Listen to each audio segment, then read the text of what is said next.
Hey, my name is Yolanda, and welcome to Frank Factualities, the podcast. Tune in each week as I speak frankly about life experiences from my perspective and offer you a bit of unsolicited advice. Let's take a little time to laugh, to think, and to cry as we tackle some serious topics and some not so serious topics. Be sure you subscribe so you don't miss an episode.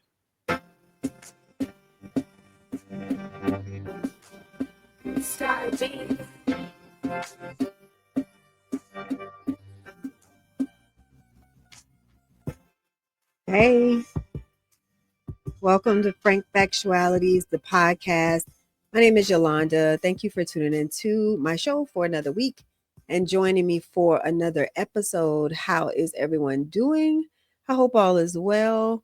Let me just hold on tight to clear my throat.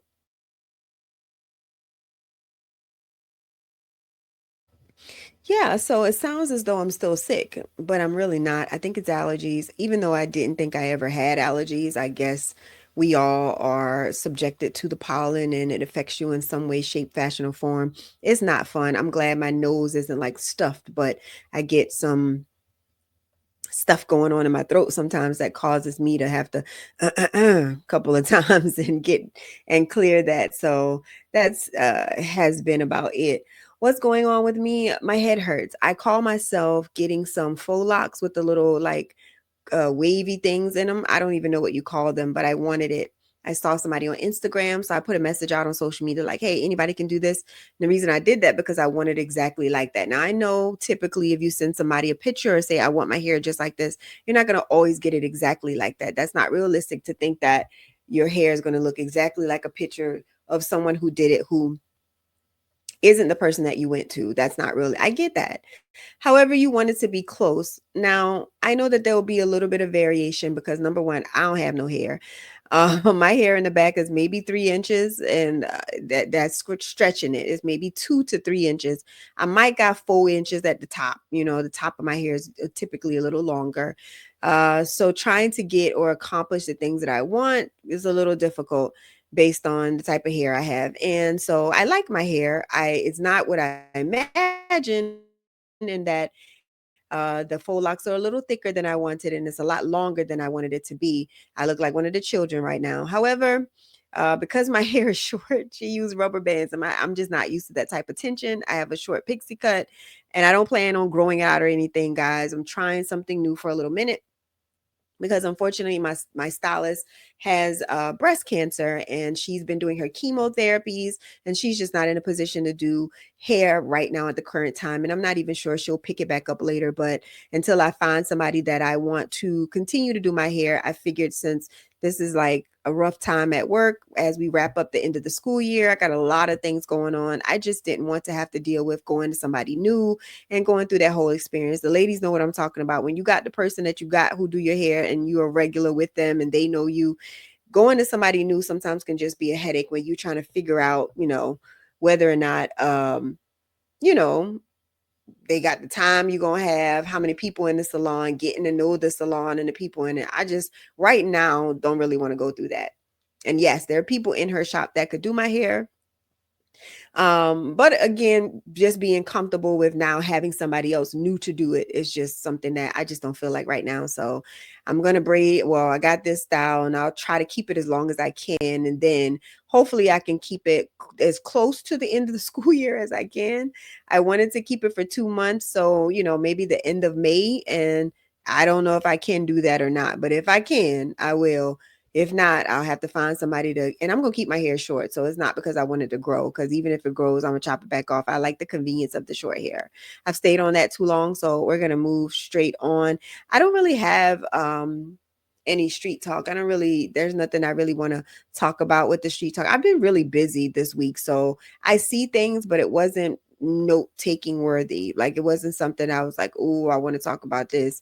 Nothing that really caught my eye. Nothing that I've been kind of delving on, I mean, nothing that I've really been kind of feeling. So I don't really have a street talk at all. So I'm going to get into straight just what I want to discuss today.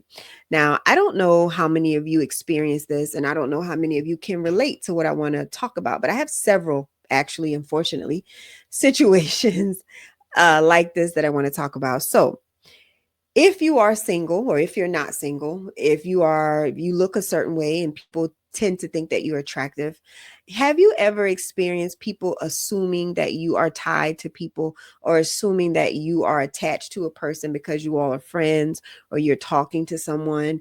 When I say talking, I literally mean like we're laughing, we're talking, we're bypassed each other at work, or we're in the grocery store and I stop and I communicate, or every time you see us at church, we're talking and we have a conversation. And then rumors start to spread like, I think they're messing around. I think so and so like this person. That has been a thorn in my side ever since I've been working, probably at the job that I'm working at now. And I'm married, and I wasn't married the entire time I worked at this job, but I've always been in a relationship. So I've even been married and in a relationship, engaged and married, I think all while working here at the job that I'm at now. So no matter what, I've been in a relationship. And if I'm talking to a coworker, whether that be a teacher, an administrator, or whoever, or even a parent in some instances, someone always makes a comment as though those people, those guys are talking, trying to talk to me like, oh, they must like you, or oh, you got on that dress, you better be careful, so and so gonna be looking at you. They're gonna be like, ooh, Miss Gore. And I hate those comments. I think they're very inappropriate. If you've ever met me in person, if you've ever encountered me, or even just knowing my personality here, I'm very talkative. It's easy to build a rapport with me. I'm easygoing. I like to laugh. I don't take myself serious. I'm easy to get along with. So I just think that people naturally gravitate towards me. People naturally want to have a conversation, male and or female. The other part is I typically treat people the exact same way. The way I treat the females at the job is about the same way I teach the men. I say about the same way because you obviously know girls, we're going to talk about stuff a little bit deeper that might be a little bit more personal because we women, and sometimes we could just relate on a different level. So my conversation with women may be a little deeper than my surface level conversations with the guys, but I'm the same jokey, laughing person. I don't have inappropriate conversations with anybody. I don't have any male coworkers in my office and close the door. Like a lot of times conversations are being had around multiple people. But I remember coming home and I told my husband one time, we used to have an assistant principal that worked at the school. He's no longer there, but he would always say something about me. And it wasn't just me, it was other women, but I'm talking about myself right now, that I'm always in men's face. And I was very offended by that comment because yes, there was a lot of men that worked there at the time. And some of them I had to work with closely because we dealt with the same caseload of students, and there would be things that we needed to collaborate on. But to make that assumption that because you saw me collaborating or talking to these certain people, that it has something to do other than work, other than seeing it as it is. Now, they didn't do that with everybody. If it was an older woman, or if, in my opinion, if it was somebody that they didn't deem as attractive or felt as though nobody was checking for them, those women and or men didn't get that same smoke. And I honestly think that that's unfair. So when I came home and I told my husband about it, he felt as though, well, you don't want to give people any reason to think that. So you should pull yourself away from those situations and avoid having those conversations or being in those people's face because you don't want to get a reputation of people assuming it, because people are going to think that the rumors are true or don't give them a reason to talk about it. And of course, he's my husband. I'm going to adhere. I don't want him to be uncomfortable with anything. So I'm going to do what's necessary. But that's me not being me. You get what I'm saying? That's me saying that, oh, I'm not going to be make a joke, laugh, try to be light during the day at my work to make my work easier, you know, easy going that day and not be so stressed, and just, what do they call it sometimes, like water cooler talk that you do around the job. You just shoot the shit with your homies at the job and y'all talk and laugh. To feel like I can't do that because people are going to assume that if it's somebody of the opposite sex, that I'm talking to them. And now, mind you, it could be 3 women, 4 ladies, 2 men, 1 lady, 2 ladies, 1 man. It's always going to be the assumption that I somehow am trying to flirt or talk with these people. Now, mind you, I talk and laugh and the same way with these women. And I I get it. I know people are going to have their perceptions. I know perception can sometimes be reality. I just want us to start giving people the benefit of the doubt and not assuming always that what you see is what it is or what you hear is actually the truth, because frankly the fact of the matter, and I ain't even trying to wrap it up, but it deserves that in the moment, you cannot believe nothing you hear and half of what you see, because a lot of times you see things and it definitely ain't even what it is. I remember I was in the mall with my brother and we had just taken my, oh Lord, y'all, feel like my laptop done got damaged. I'm sorry, that was it had nothing to do with the price of tea in China. Anyway, my brother and I went to the mall because at the time it was kind of COVID. So we couldn't go. I lied. It was my mom was in the hospital. We took my stepdad to go see her. And my brother and I couldn't go in at the same time my stepdaddy went. So we allowed him to go. And then we decided we would just go to the mall and just walk around for a little bit. So he and I was in the mall. Now, me and my brother look nothing alike. We have different daddies. My brother is used to be light skinned, but you know how life do and the sun do you. So he a brown skinned dude now, but we just don't look alike. I don't think so. I feel like he looks like my mom, but I don't feel like he and I look alike. But if you know us, you know that's my brother. But not everybody knows that. We are 8 years apart. So it's not like we came up in school together. So he and I was at the mall. And I remember when we left there, he told me, he said, don't you know somebody called, so and so, which is his girlfriend, to tell her that they saw him in Columbia in the mall.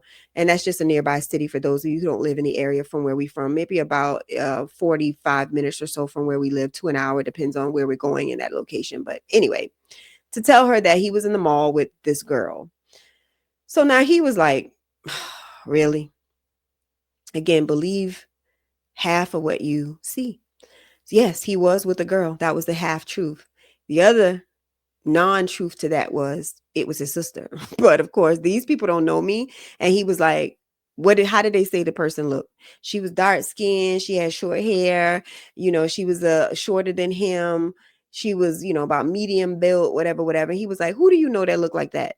And he was like, yo, that was my sister. Like, why would people, don't you know we went to Columbia to take, Glenn to go see our mom, blah, blah, blah. So and that happens to me a lot with my brother in particular, because I was at another incident. I was at the gym with my brother, and I think we went for swimming lessons with my son. I don't know why I was with my brother, but we were together and we went to the gym. And one of my husband's friends that he knows from college saw me, and I spoke to them and I knew who they were. And I said, hey, how you doing? Kept on walking in there with my brother. And they went back to tell my husband that they had seen me at the gym with the dude. And I was like too chummy and talking and walking in there with him. Now, my husband knew who it was. He was like, oh, wow. I was like, yeah. So people got to mind their business. So I just feel like unless it's your best friend and you know everything about them and you know who they hang out with and who their boyfriend is and who their boyfriend's family members are, just mind your business. And if you want to tell it, to be like, I don't know who that was, but I did see them, saw so and so. He was with a girl. This is how she looked, whatever. But to imply that you think that they're doing something, because this person who saw me at the gym with my brother used to date my boyfriend. So I felt, well, my husband at the time, I don't know if we were together, like married, but either way, my man, they used to date him. So of course you want to kind of throw salt on it and trying to mess up something, but it wasn't what it appeared to be. And I just get myself caught up in that a lot. And what made me want to discuss it is it happened to me today. And we have a practicum student, which I guess you can say an intern. It's kind of the same thing, but they come to the school to do some hours. And our intern at the time, or right now, just happens to be a male. Now I've had male interns before.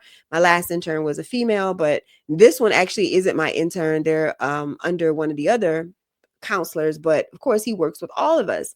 And this fella is about 26. I'm 44. This guy's about 26. Now, mind you, I have a daughter that's 31. She's way older than even him.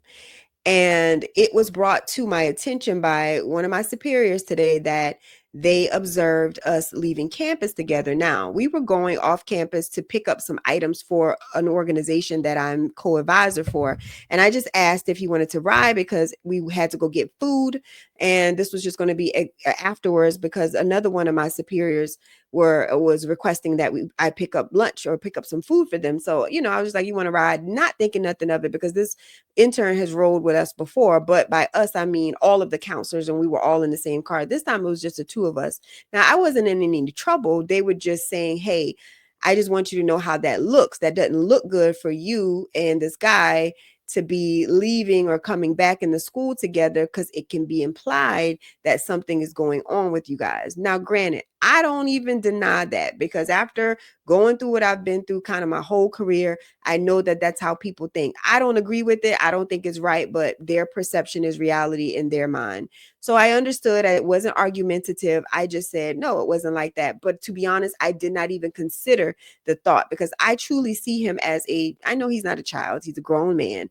However, when you have adult children, those who do, you will relate, they still kids to you in your mind. Same thing with students of mine who have graduated on and they are of a particular age. Yes, they're over 21 in some instances, almost 30 for my first graduating class, but I still see them as those students that were walking around the hall. I could never, not that people don't, because we obviously know there are people who do. I could never. So I understood what he was saying. I did not agree with it, but I understood. And I said, yeah, we've had that conversation before, because we were just talking about it in general. I understand. I see how people can get it. And rightfully so. When you're in a professional place, you don't want to give anybody an inkling that you're doing anything that's not professional, that's not above board. And I just hate that that's the stigma. And now my thing is, if you're going to get a smoke to one, then and you gave it to all, then I would be okay with that. But that's not the case. The smoke don't come to all. You only do that with people who you think are attractive. And if it's two attractive people, then that's the assumption. But if I was in the car and it was somebody that they felt like I wouldn't have wanted, or they wouldn't have want me, if I was somebody that they didn't deem as okay, approachable, or someone who you wanted to be in a relationship with, they wouldn't say that. And I'm saying that because I've seen it happen. The same person can be with somebody else and nobody makes that assumption. Nobody says anything about it. The minute it's me, they say something, right? And it happened with that same intern with one of my other coworkers. Though I wore a dress, and I typically don't wear a dress. So yes, it's always a moment if I wear a dress or a skirt. Oh my God, why are you dressed up today? I'm a pants girl, okay? I'll wear a dress when it's appropriate. But that's just not my go-to. But it was easy that day. It was like a little sweater dress, nothing all fancy, but it was just convenient. I couldn't find anything I didn't want to iron. That was hanging up. Grab it. Let's go. Oh, you got on that dress. So and so is gonna be looking like, ooh, look at Miss Gore. So I was like, why would you put that energy in the air? That boy ain't thinking like that. Like, he truly sees me as like auntie. That's how we have conversations, as far as like he respects me and speaks to me in the same manner in which he does everybody else in the office that are ladies as well. So just for that implication to be that, oh, he's somehow into me because I got on the dress today, and because you think I look good in the dress, because that's what she said. Or oh, let me find out. You know how we know how women talk when they really giving us a compliment, and how they pretty much trying to say, okay, I see you. So then now your assumption is that if you see me like this and you see that it's put together, then obviously these men are looking at me in that way. But that ain't always the case. And sometimes some things that need to be said out loud, because now you put a little stink on it. Other people are looking. So now you foul up the whole situation when the situation ain't got to be fouled up. So all I'm saying is we got to sometimes just be open-minded and not always make the assumptions. Now, if you saw something like that man had his hand on my hip, he was walking behind me and grabbed me. You saw me gazing in his eye. I put my arm around his neck. He put his arm around my neck. You saw us pull up in the car and we hugged each other or gave each other a kiss or something. Then again, believe half of what you see. However, that might give you an inkling that, you know what, something might be not so work related, not so coworkerish. I would buy that for $1. But ain't nobody ever seen nothing like that with me. Ever. So just to imply, because you see me talking and laughing with somebody, that something is going on, it's sad, man. It's sad because I'm serious. Like, people wouldn't take me serious professionally, and I felt like that had a lot to do with it. And I just wanted people to not always assume that I have ulterior motives when I'm talking to a male, and that I'm not being professional or handling my business. I can't stand that. And I don't want men to even look at me like that. I don't really care if you're attracted to me or attracted to any woman for that matter. If we're on a job, the idea is that you treat me professionally and in the same manner in which you would treat somebody that you're not attracted to, or even if it's the opposite or the same sex. Treat everybody the same, because we're here to do a job.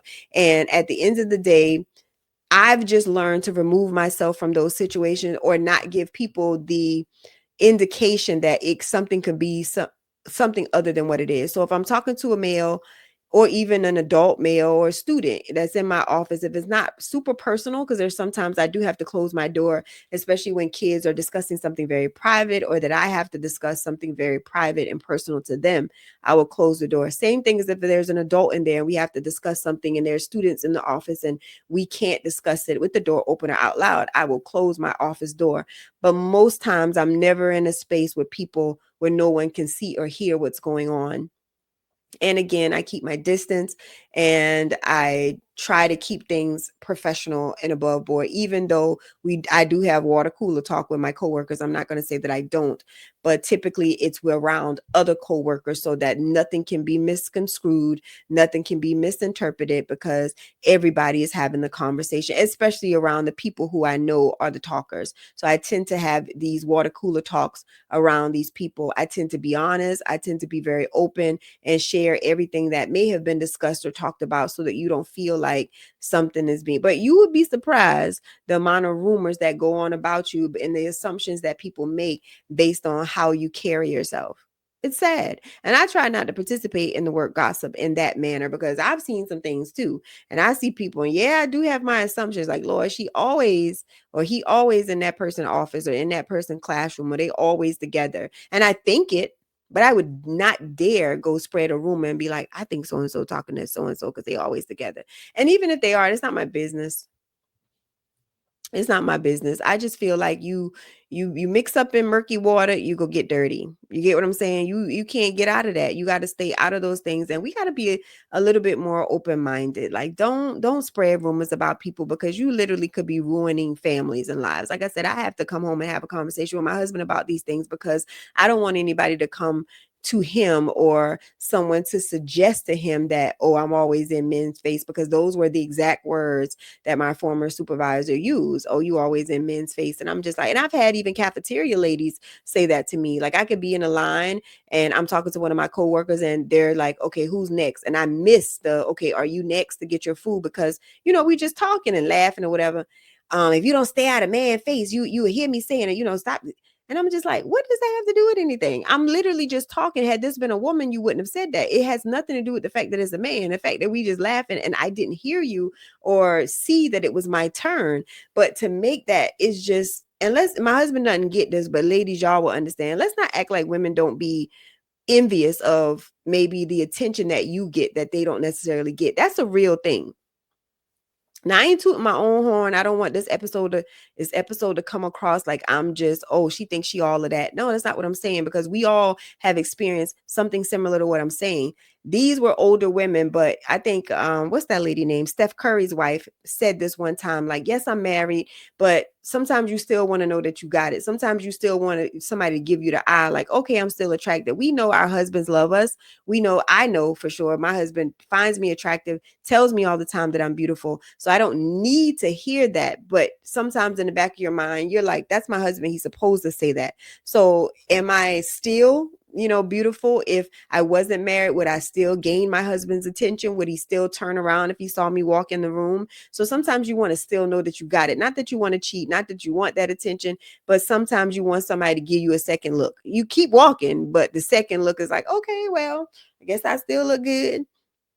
So with that being said, I know that those older women still want attention. A lot of them are still not married, or they were and they're no longer. And so these young boys, they still look at them like, ooh, because we still do that. When I say young, I don't mean a little 26-year-old intern, but we still look at people, because you can't tell me Aaron Pierre, Mufasa, is not a crush. My daughter would be like, Mom, you know how old that boy is? He is too young for you. But in my mind, I'm like, yeah, listen, I can look. Jesus, that is the eye candy. So I'm not saying that some of these younger guys isn't eye candy for like these cafeteria ladies, but I just feel like that's just so shady for you to just hate the fact that they're showing somebody else attention because you want that. Like, that's not fair to me, that you want to give me the smoke because I'm talking to them. And the 9 times out of 10, them men ain't checking for me like that, but they don't know that. They just see like, well, I don't get that same type of conversation. They're not talking to me in the length of time, but I'm funny. What can I say? And I know you might be like, I don't see that from the show. I told you, I'm conversationally funny. You have a conversation with me, be like, whoa, this girl is crazy. And I wish so bad that my funny could come out in the podcast. I think that because I'm talking to myself and nobody's giving me like a back and forth, my comedy doesn't really come out that much. I'm trying. I want to really show my true personality a lot in this podcast, but anyway, I'm super funny. At least that's what I've been told. So, yeah, people like talking to me. I'm cool. I'm very like just down to earth and regular. And women and men talk to me. My office is just as packed with women than anything else. And again, nobody says nothing. It's not a problem. Nobody says stay out of these people's face. Why are you talking so much? It's only when the opposite sex is around. So my husband, based on what was told to me about the intern and them riding with me, was just like, be careful with that. Don't spend as much time. And that's sad because I really am a very good supervisor when it comes to interns. You can ask any of them that I've had. I actually allowed them to get on the job training because I know that what we're studying in college is not what we're going to do on the real job. So I actually let them do stuff. I have them on my computer. Now he's not under me, but I know that he'll get more training, or the interns get more training under me, because I just give them more freedom. I don't hoard stuff. I don't feel like they're going to mess something up if they get in our system. I don't do that. I want to make sure that they are prepared to get a job. And I don't want us to have a bad reputation like, oh, if you intern there, you're not going to learn anything. And I want everybody to be successful. So I truly help them. And I'm not going to be apologetic about that or not do this for a male because people think something, and then I do more for the females that come in. No, everybody's going to get the same energy from me. But I just think it's so sad, and it's really unfortunate that I can't be myself with an opposite sex because of how other people may view me. And I just know that if you didn't look at me a certain way and think that I still had it, you wouldn't even assume that, because people don't do that with older women. People don't do that again with people that they, in their eyes, don't see as somebody that somebody else would want. And man, that ain't fair. We women really do have it more difficult than guys. And I get it that people do things that they're not supposed to do at work, and people have these difficult relationships and situations, but everybody knows my husband. It is not a secret. He comes to the school. I speak about him. He comes. Our son goes there now, so he's there after school. He used to work with the marching band there. Like, people know who he is. I'm not one of them women who have a husband and you never see him. Now I know some people like that. They were in a relationship even, or they're married, and you're like, oh, I didn't know so and so is married, because you don't never see the husband, or either they don't even wear their jewelry. Now sometimes I forget, and rings don't really indicate marriage. But what I'm saying is that I ain't hiding the man. He exists, and everybody know it. And everybody's respectful. Nobody's ever, especially at work, been disrespectful to try and, pull something over on me or say something slick. Or now I did have somebody lie on me. Now I can't speak on that. But I did have somebody lie on me, but I made sure that I told my husband, um, like, I just cleaned up whoever was at my job or whoever I've been around, to let him know, like, he knows who all I've been with and who I haven't. So when I stayed, I made sure to tell my husband, I've already been upfront about the people that I've dealt with. So can't nobody lie and say that they have been with me or seen, prior to, or that we had something going on, because I've already been transparent about who I've seen and what I've done. So he knows that. So even though that person lied on me, I didn't really need to say anything to him or clean anything up, because he already knows. You see what I'm saying? So that's neither here nor there. But that's unfortunate, because somebody really could throw salt on you because they're making an assumption because of what they saw. And Lord forget, please don't never believe nothing you hear. People gonna say a lot of stuff. That stuff ain't gonna be true. We too old for that anyway, these rumors, right? Like I said, even if you had seen somebody, even if you saw somebody coming out of somebody's house, you really these days can't be like, oh, they messing around. That girl could have a roommate. And just because you know that those two people and that person lives there, you can't be like, oh, I think he messing with so and so because I saw them coming out of the house. They could be working on a project together. They could be doing, you just don't know. So I just wouldn't allow those things to spew. I wouldn't buy into it. Give people grace. Give people the benefit of the doubt. Don't try to get in people's business. Let people be great. I don't care what you see. Even if Now, I ain't gonna say I ain't gonna mention it if, like I said, if it's somebody that I'm close with and I see on a regular basis. But even some of my best friends, I don't know who their man's friends are, all of them. I don't know who their coworkers are that they might go out and have a drink with, or who they may all be at lunch together, whatever. Now, I ain't gonna say I ain't gonna tell them that I saw them, but I wouldn't present it and be presumptuous. Yeah, that's how you say it, I think. That it's something that it shouldn't be. You get what I'm saying? I'd be like, oh yeah, I saw so and so today. Trust me, if they was doing something they ain't gonna be, they weren't supposed to do, they're gonna tell their partner before you tell them. But they ain't gonna say it how you would be like, oh yeah, I saw so and so, and they may lie about who they were with just so that when I say it, then they'll be like, oh yeah, he told me he was with Karen. Now, I don't know how Karen looks, so I could just be like he was with I saw him with a couple of coworkers, a guy and two girls. That's all I'm gonna say because that's all I know. But he done made it said who it was, so you would be on the alert. So I would just mention it. I wouldn't go in depth about it, or try to draw my own conclusions. And I probably will come over and speak. So if it is something going on, you're gonna feel tension and awkwardness because I'm gonna talk to you just like if you're my homegirl's over there with you, especially if we that tight. You should already know me. So anyway, y'all, I'm pretty sure this was a ramble because this thing kind of just happened to me today, one incident in particular. So I really didn't have time to kind of, spell out all of my thoughts and layer it. And I wanted to have a guest on today, but they had something to do, so it really didn't work out. I'm hoping that I can maybe get them in the next. I got to plan a little bit better, but y'all, my world has been pretty busy. My granddaughter had a birthday party that I just went and witnessed. She has a couple of track meets. I'm planning the school prom. I got my son and his competitions going on. I had spent 10 hours to get this hair. Like, it's just been a lot and I'm so tired. But anyway, I will talk to y'all, and until next week. That ain't how I end it. Anyway, that's my time. Until next week, I'll holla. Bye.